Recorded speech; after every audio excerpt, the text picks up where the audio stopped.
Samantala po, show cause order mula sa LTFRB inihain sa 10 terminal ng bus at PUV sa Pangasinan at La Union.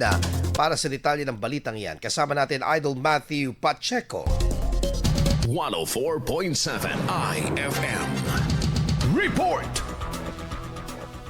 Pinagpapaliwanag ngayon ng Land Transportation Franchising and Regulatory Board o LTFRB ang mga operator at manager ng 10 bus at public utility vehicle terminals sa Pangasinan at La Union matapos makita ng iba't ibang paglabag sa kaligtasan at kaginhawaan ng mga pasahero. Sa kabuuan, 4 na terminal sa Alaminos City, 4 sa Dagupan City at 2 naman sa San Fernando City, La Union ang pinadalhan ng show cause order. Ayon sa LTFRB, inilabas ang show cause order matapos ang isinagawang surprise inspection ng kanilang Regional Office 1 sa pangunguna ni Director Crystal Sibayan. Alinsunod na rin sa direktiba ng pamahalaan na tiyakin ang maayos na biyahe ng mga commuter.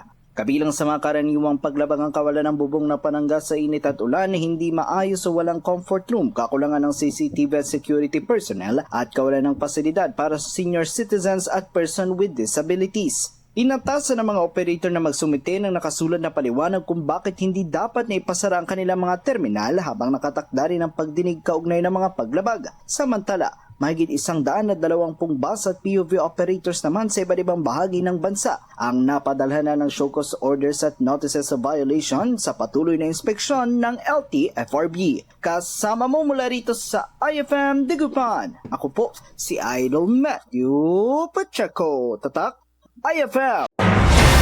IFM News. IFM News. IFM News.